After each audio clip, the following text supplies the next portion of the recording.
Okay, guys. As far as injuries are concerned, Kyron, Cam Kitchens, and Omar Spates will be limited. Devontae with his hamstring will be a DNP. Darius, a little bit of a tibia is kind of bothering him, so he'll be a DNP. And then Puna Ford with his calf will be a DNP. Guys, go ahead. I do. Yep. Is there a possibility with Tutu that he's not activated before the end of his 21-day window? We haven't gone down that road yet, but there are some number things like what we've talked about.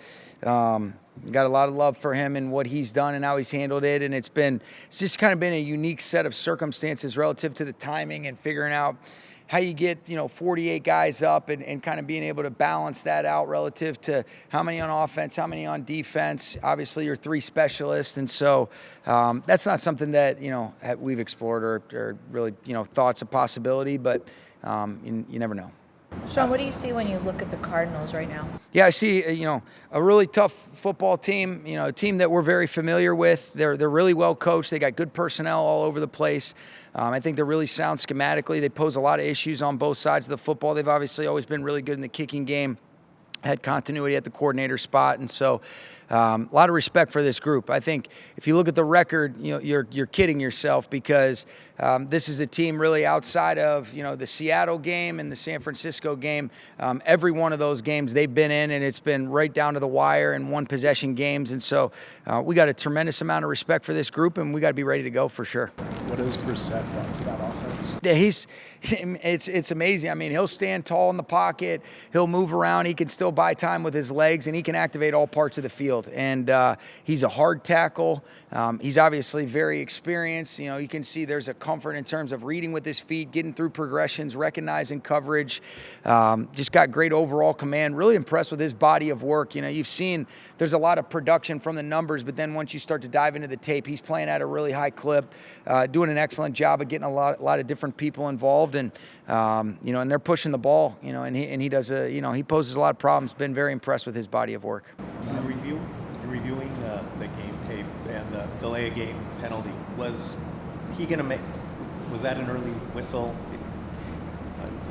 They blew the whistle. I'm on, to quote Coach Belichick, we're on to the Cardinals there. So, yeah, it doesn't really matter. I mean, that's how I felt, because the way that it's articulated is that when you look at it, it's really a 41-second play clock or 26 out of a clock stoppage, because you look at the clock, once it hits 0, then your eyes flash to the formation. If the ball's not snapped, then you blow the whistle. And so, again, that's not my decision to make, but that's, I do understand that's how it's officiated or being taught to be officiated. And so whatever I think, it doesn't matter. We got the delay and it moved us back, and we'll learn from it. And like anything else, every experience is a great opportunity, whether it be good or bad, for us to be able to say, okay, how can we control what we can control relative to not letting it get so close down to that and not taking a penalty in that situation? And that'll be a great learning opportunity for all of us collectively. In terms of the number 1 seed, how much, if at all, do you track? I don't track it in the least bit. It's not important to me at all. What's important to me is us being totally and completely present today. I think we're not even in, we have no guarantee to play past 17 games. And so the only thing that I know and that I fully believe is that our ability to be totally and completely present, have a great Wednesday, and put ourselves in a position to earn the right to feel confident, to be able to go forward against the Cardinals. But there was a lot of good things that, we can learn from that game, whether we win or lose. But, when you come up short, I think it's a great opportunity for us to be what we want to be about.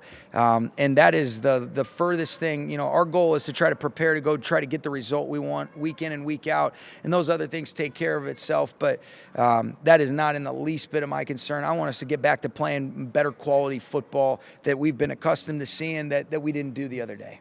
When you look back at you're thinking about the number 1 seed, but you've lost the last 2 seasons in very tough environments. For any team, what is the significance of being able to have home field? here's what I would say. The significance is that it's an awesome opportunity to be able to even earn the right to play extra football. I wouldn't say because we were in those environments is why we lost. I was really pleased with how we handled both of those. We just came up short, and we played two excellent football teams in the Lions and the Eagles, where it just didn't go down for us. Would we love to be able to be at home? Yeah, but again, that is so far from my thinking, and the fact that we lost on the road in the playoffs the last 2 years, I don't think being on the road had anything to do with us coming up short in those games. Sean, when you look back at the game, how well the run game played, do you kind of wish you'd leaned on it more, or did you like kind of the way that you set it up? We played pretty good. I mean, we punted one time with the sequence, but I thought, we moved the ball. We had 5 third downs the whole game. I don't think I've ever been a part of a game where you have so few third downs, and a couple of those were in the red zone. So I thought our guys did an excellent job of executing really whatever it was. It was just unfortunate because those turnovers, 2 of them in the tight red area and then one of them that goes the other way. But, we were moving the ball, only punted one time. And so you look at it and you say, man, I thought our guys did a great job executing it. As a play caller, you always look back and you say, hey, what could you do a better job of? But, I thought for the most part, we collectively, ultimately it's about the players bringing it to life. I thought they did a great job. I didn't think there was other opportunities really that I'd say, I wish I had run it more there, because we were still moving the ball in those other drives. The one drive that we did punt, what I will say is we had a good 5-yard run on first down. Then on a 2nd and 5, they did a good job of bringing a blitz where Matthew ended up being hot. We took a sack that got us to the 3rd and 13.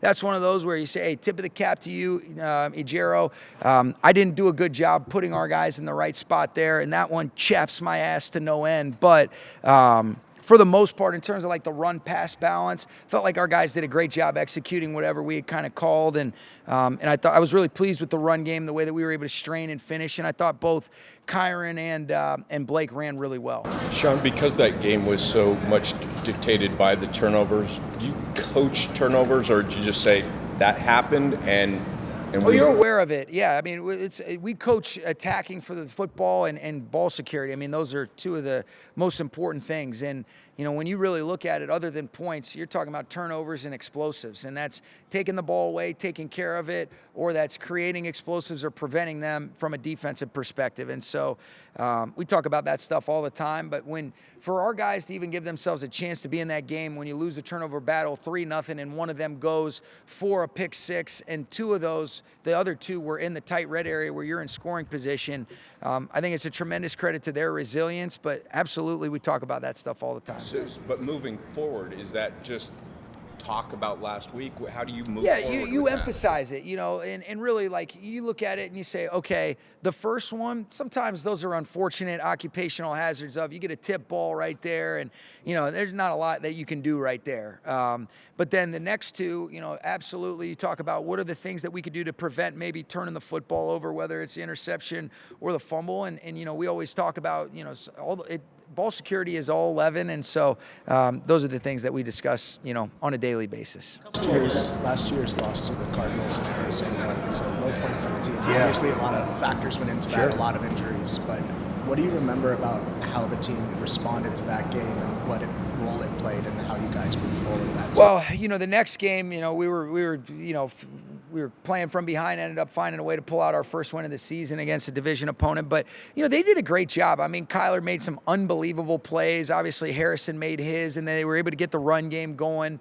I thought they did a really good job offensively. And then defensively, you start off where you drop a 3rd down, you end up not converting on a 4th down, and we end up trying to throw a little perimeter screen, and things just kind of avalanched on us quickly. But very humbling day. Those were one of those days that was challenging, but I've always loved the resolve and the responses of this group. That's all we can control. But I think if anything, there's a ton of respect for this group that we're going against, and we understand that, and last year serves as a good reminder for sure. Coach, one of the things that you said after your post-game presser was this adversity will bring us together, make us tighter. How do you try to help, especially the young guys, but even you as a coach, try to recalibrate and reframe the loss?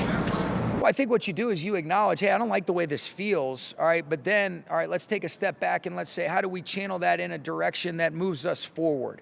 I think, part of being mentally tough is acknowledging I don't like where I'm at. Now I have the awareness to be able to address it and then act accordingly. That's why we talk about all the time. We want to respond, not react. And so you acknowledge the things that we can all do collectively better. But I think that, whether you want to admit it or not, no matter the most disciplined person, there is a heightened sense of urgency and awareness when you end up coming up short like what we did. Let's just say we ended up scoring and ended up winning that game. The game would have still gone down very similarly with, the 150 plus other plays. It wasn't even that many. There wasn't that many snaps in the game. But the bottom line is that, we try to be consistent with it. But there is something about when you have the right kinds of groups that can handle a setback, you can use it as a setup for a comeback. And I talk exactly like what I'm talking to you, to them about it. And maybe I'm a little bit more candid. Maybe I have a couple more curse words in there too. So.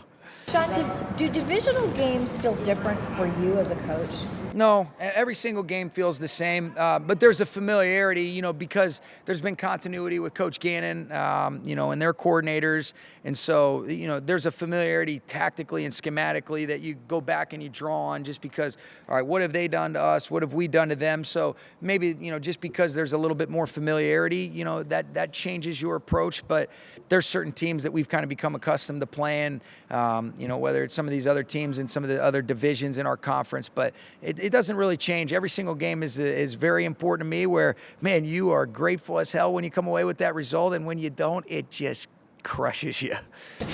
So, all right. Sean, I know you're just focused on this week. You're not in the playoffs, but you got to when you got to the Super Bowl in 2018 with you had a bye. 21, you didn't. Do you have, when you think back, what was the better road for you guys? And do you have a preference? I think the 21 road. We won the Super Bowl that year, didn't we? I mean, we lost the. You want to bring up that we only scored 3 points in that 18 Super Bowl too, huh, Gary? You're just killing me today. No, here's what I would say. I don't think. I know this. Here's what I can tell you, and this is so, I am not, I can't even contextualize enough to be able to just say I am focused on trying to be totally present, and no doubt about it, every game that we play, we go in there with the intentions to try to win the game. And so if you said, would I be happier if we ended up being able to be in a position where that means we won more games that maybe gave you a chance to get an automatic bid to the divisional round? Yeah, of course. But I really promise you, and I mean this wholeheartedly, and I think you know that from us, being connected for 9 years now, I don't think about those things. And last week serves as a phenomenal reminder of, man, you get all ahead of yourself. We won't even be in the playoffs if we're not careful, And so that's where none of that matters to me at all. My sole focus and concentration is the amount of respect that we have for the Cardinals, trying to make sure that our players feel as clear and as confident going into this game to be able to courageously go for it. And I'm hoping that leads to us getting our 10th win.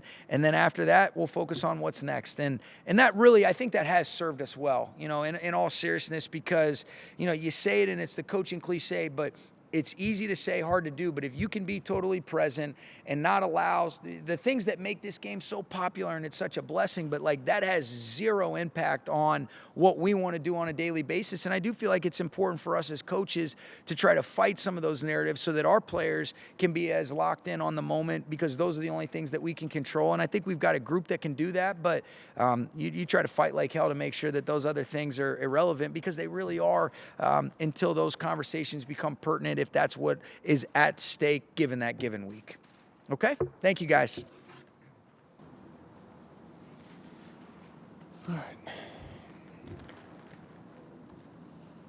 Fire away. Just kind of looking back on the film from Sunday, what do you want to clean up moving forward? Just a couple plays here or there. We moved the ball up and down the field pretty darn well. Obviously, the turnovers hurt us, so try to make sure we don't do that. But I love that toughness we played with, kept answering the bell, and didn't come away with the result that we wanted. But there's definitely a couple plays here or there that you want back. That's every game. Those plays this time just happen to cost us. This team has shown adaptability and resiliency before this season in the midst of a setback. Just when you think about, that process you guys have of moving past those, what stands out? I think the fact that we just go back to what we've been doing and trust what we do.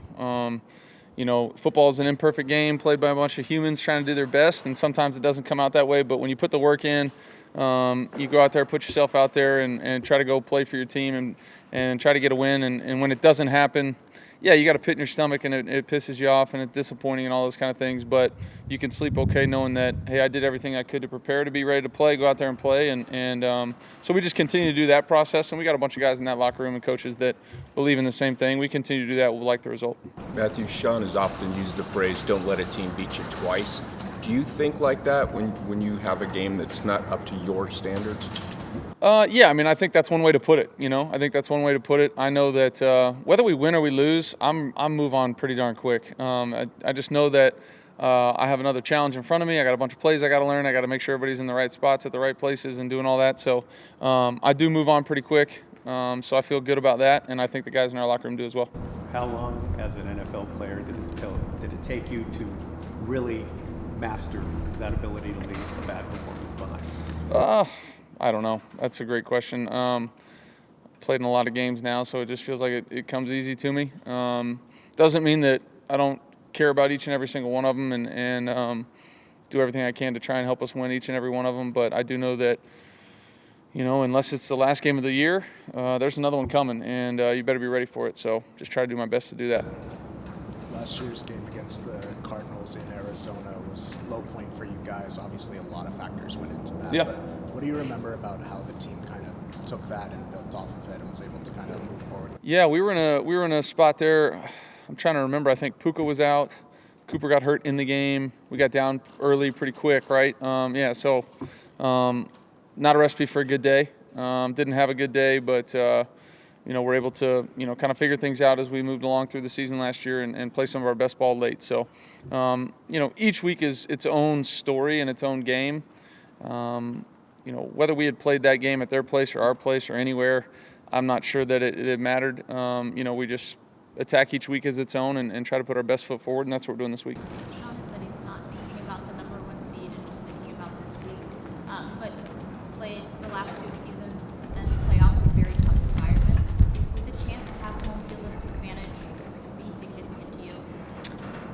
I've never had it, so couldn't tell you. 2021, we got to play a home game, right? And then we got home field for the NFC Championship just because we were playing a lower seed. So, listen, that's the last thing on my mind at the moment. I appreciate the question, and if we get it this year, I'll let you know after that. But I do – listen, every game is ultra important. And, yes, we're getting down to the end of the season, and the games are, I don't know that they're more meaningful just because if we didn't win the ones before, then, it doesn't matter either. So we just take every single week, pour everything we got into it and try to go get the result that we want. And know that, hey, our process is our process. And if we attack that with the same kind of mindset and energy and enthusiasm that we always have, we can live with the result. And, more often than not, we're going to like it. You guys kind of had a bye week the last two seasons because you had clinched the division or clinched the playoffs. I see what you're saying. Yep. What did that break, I guess, mentally do for you as you prepare for the playoff run? I guess it was good. Last year probably a little bit more physically than even mentally, but we didn't have it in 21 when we made the playoffs. So I mean, listen, we're like just trained to do whatever's right in front of us, and if that is go play a game for this seed or all the marbles or whatever it is, we go do it. If it's to sit and rest and take care of yourself, you do that. But we're not, anywhere near that conversation at the moment. So at the moment, we're laser focused on, Arizona and trying to get the result that we want. When you don't have the result that you want, the next week, do you find that the focus or the energy is heightened a little bit? I wouldn't imagine, because I feel like every single week we're doing everything we can. I think we understand what we did wrong in that game, and we got to go out there and try to fix those problems. But, that's just through the normal process of what we do. We prepare to go play well every single week. We don't prepare to just fix this problem and then, we forget about the rest of it, right? So we just prepare to play good football. Our coaches give us sound football plays. We try to go out there and execute them to the best of our ability, play together as a team, and let the results happen. And, I know that the guys in the locker room are all focused on doing that. Matthew, Coach talks about this as an opportunity to respond, tighten up, deal with adversity. Is there something about this team that you learned most last week with this game? Yeah, I mean, we obviously didn't play the game that we wanted to play, on really all sides of the ball, but I still thought we gave ourselves a chance at the end of the game to win it. And, obviously a mistake by myself to let that ball come out of my hands and not give us a chance at least extending the game or going to overtime. So I do feel good about our resilience as a group. That's been the whole season, whether that be in game or after a loss or after a win, whatever it is. I think we have the right kind of guys that know that, hey, we need a big stop or a big point in the game.